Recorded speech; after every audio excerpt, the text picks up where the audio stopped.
दोस्तों, स्वागत है आपका एक नई वीडियो में। और आज जिस विषय पे हम बात करेंगे वो आपके सामने यहाँ पे दिख रहा है आपको।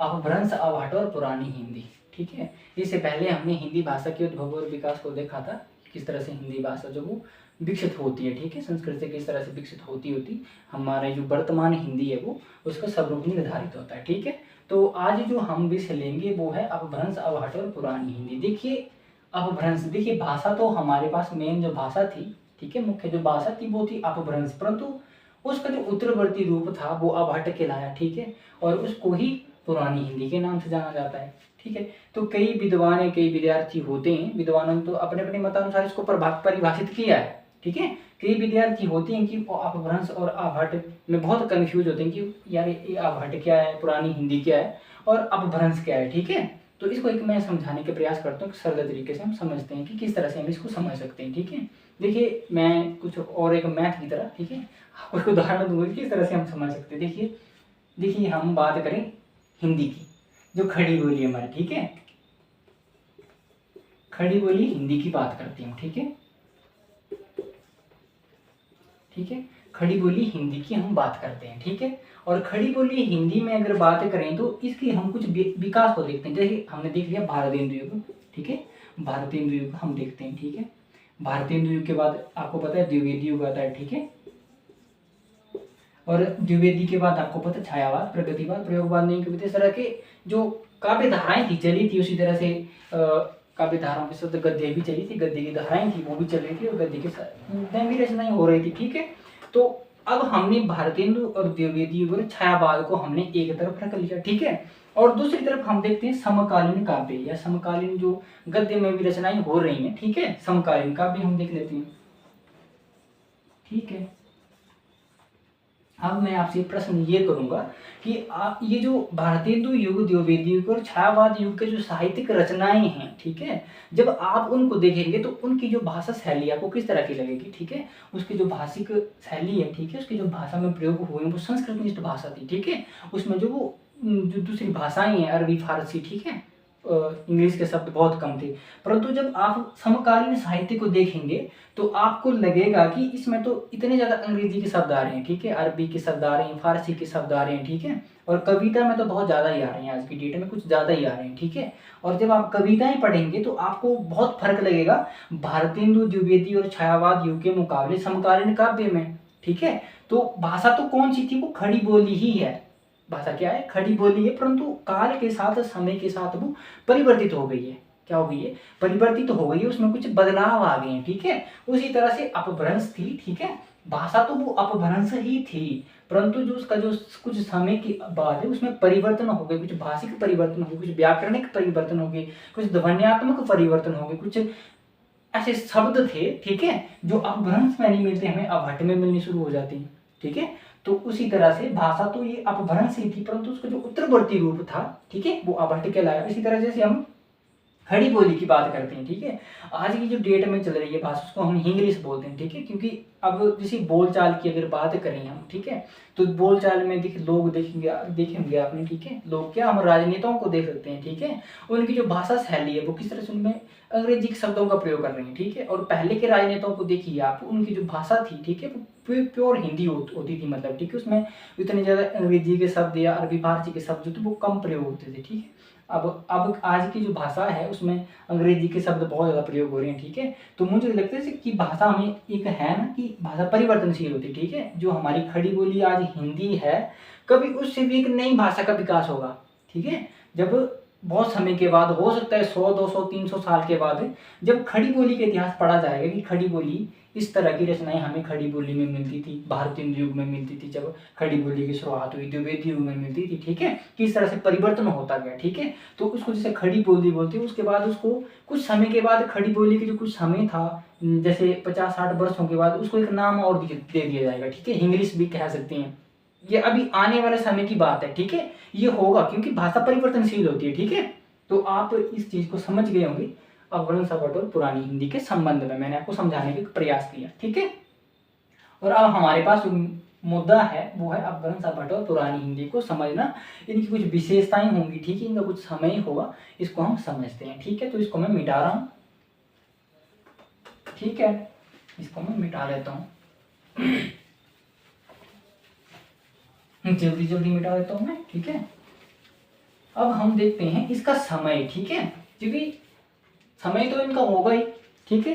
तो इन तीनों के हम समय को देख लेते हैं, जो विद्वानों ने अपने अपने मतानुसार परिभाषित किया या अपने अपने मतानुसार दिए हैं, परंतु जो माननीय है उसको हम देखने का प्रयास करते हैं, ठीक है।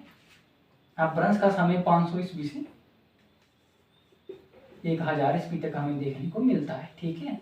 और उसके बाद हम अवहट की बात करें, ठीक है, तो अवहट का जो समय विद्वानों ने माना है वो माना है 900 ईस्वी से 1000 ईस्वी तक, ठीक है, ठीक है। और उसके बाद हम पुरानी हिंदी को देखते हैं, तो पुरानी हिंदी का जो समय है वो है 1000 ईस्वी से 1300 ईस्वी तक, ठीक है, 1000 ईस्वी से 1300 ईस्वी तक ये पुरानी हिंदी का समय माना जाता है, ठीक है। तो यहाँ तक आपको समझ आ गया होगा। अब हम आगे देखते हैं। देखिए पुरानी हिंदी हम किसको कहते हैं, ठीक है। पुरानी हिंदी जो हमें आरंभिक रचनाएं मिलती हैं हिंदी की, ठीक है, आरंभिक रचनाएं मिलती हैं, जैसे हम आदिकालीन साहित्य को ले सकते हैं। आदिकालीन जो साहित्य है उसको हम पुरानी हिंदी के साहित्य भी कह सकते हैं, ठीक है।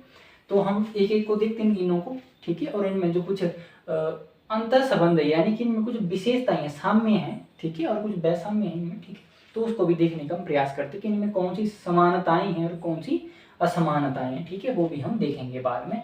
तो एक एक को हम देखते हैं। सबसे पहले हम अपभ्रंश से शुरुआत करते हैं। जैसे पहले हमने अपभ्रंश को देख भी लिया था, परंतु यहाँ पे एक अलग से विषय है हमारा, तो यहाँ पे हमें अपभ्रंश को दोबारा से देखना होगा। इससे ये होगा कि हमें अपभ्रंश के बारे में दोबारा से जानकारी मिल जाएगी और ये हमें और ज़्यादा याद हो जाएगी, ठीक है। तो सबसे पहले हम अपभ्रंश के नामकरण की बात करते हैं, ठीक है। और नामकरण की बात करें तो हम अपभ्रंश का सबसे पहले संधि विच्छेद कर देते हैं, ठीक है। अप जमा भ्रंश, ठीक है, ये अपभ्रंश का संधि विच्छेद हो गया, ठीक है। और इसका अर्थ क्या होता है? इसका अर्थ होता है विभ्रष्ट, बिगड़ा हुआ, ठीक है। क्या होता है अर्थ? विभ्रष्ट या बिगड़ा हुआ, ठीक है। तो आप लिख लीजिए बिगड़ा हुआ। अगर आप लिखना चाहते हैं, अगर आपको कहीं लगता है कि कोई जानकारी बहुत महत्वपूर्ण है, ठीक है, तो आप उसको लिख भी सकते हैं, ठीक है। तो ये हो गया आपका नामकरण के संबंध में, ठीक है। तो इस तरह से नामकरण होता है, ठीक है। हम आगे आगे और इसको जानने की कोशिश करते हैं, ठीक है।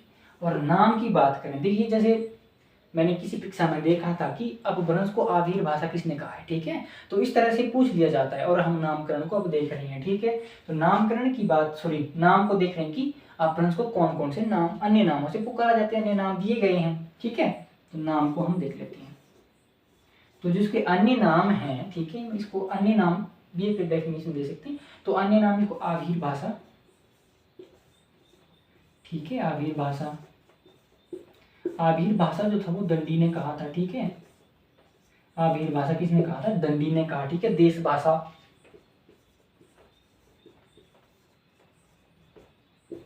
क्या कहा मैंने? देश भाषा। और देश भाषा भरत मुनि ने कहा था, ठीक है। और उसके बाद ग्राम्य भाषा, ठीक है, ग्राम्य भाषा बाणभट्ट और हेमचंद्र ने कहा था, ठीक है। और उसके बाद तृतीय प्राकृत के नाम से जाना जाता है, इसको अपभ्रंश के नाम से जाना जाता है। तो इस तरह के जो अन्य नाम थे, यहाँ पे मैं लिख नहीं रहा हूँ क्योंकि अगर मैं लिखने लगा तो फिर टाइम ज़्यादा वेस्ट हो जाएगा, ठीक है। तो आपको मैं बता रहा हूँ, अगर आपको लिखने की जरूरत है तो आप लिख भी सकते हैं, ठीक है। तो अपभ्रंश को कौन कौन से अन्य नाम दिए गए या कौन कौन से अन्य नामों में करा जाता है, ठीक है। तो अपभ्रंश के अन्य नाम आपको पता है, आभीर भाषा, ठीक है, देश भाषा, तृतीय प्राकृत के नाम से जाना जाता है, अपभ्रंश के नाम से जाना जाता है, ग्राम्य भाषा के नाम से जाना जाता है, ठीक है। तो इस तरह की ये नाम है, ठीक है। अब हम आगे देखते हैं और आगे की बात करें तो हम प्रयोग को देखते हैं कि हमें सबसे पहले प्रयोग कहाँ मिलता है, ठीक है। प्रयोग अपभ्रंश शब्द का प्रयोग, अपभ्रंश भाषा का प्रयोग या भाषा के अर्थ में प्रयोग या अपभ्रंश शब्द का प्रयोग हमें सबसे पहले कहाँ देखने को मिलता है, ठीक है। तो अगर प्रयोग की बात करें तो भरत मुनि के नाट्य शास्त्र में हमें सबसे पहले अपभ्रंश शब्द का प्रयोग देखने को मिलता है, ठीक है। भरत मुनि के नाट्य शास्त्र में कहाँ मिलता है हमें प्रयोग? सबसे पहले भरत मुनि के नाट्य शास्त्र में, ठीक है। भरत मुनि के नाट्य शास्त्र में हमें अपभ्रंश का सबसे पहले प्रयोग देखने को मिलता है, अपभ्रंश शब्द का, ठीक है। अब हम इसके बाद दूसरा देखते हैं और उसके बाद जो है वो पतंजलि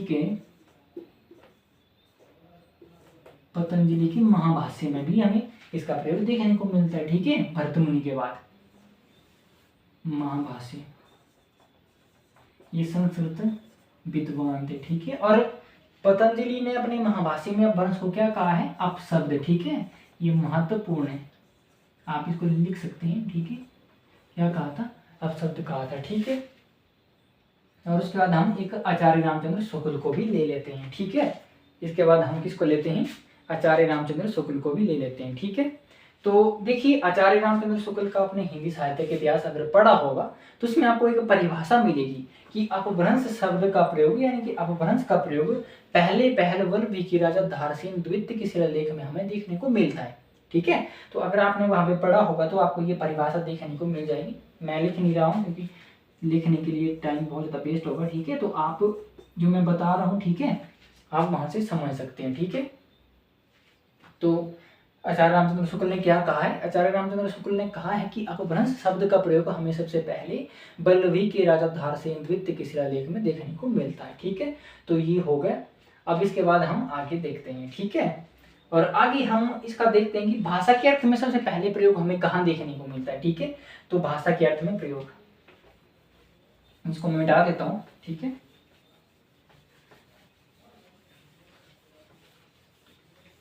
भाषा के अर्थ में प्रयोग, देखिए नेट का विषय है क्योंकि नेट के सिलेबस में लगा है तो हमें पता होना चाहिए। ठीक है, क्योंकि इस तरह के प्रश्न बनने की संभावनाएं हो सकती हैं। ठीक है, कि अपभ्रंश को कौन सा किसने नाम क्या दिया या अपभ्रंश का समय क्या है, अवहट और अपभ्रंश में क्या संबंध है, पुरानी हिंदी किसको, मतलब ये हम आगे भी देख लेंगे, सारे देखते हैं। ठीक है, ये क्या क्या नाम दिए थे। ठीक है, तो भाषा के अर्थ में प्रयोग, और भाषा के अर्थ में प्रयोग की बात करें,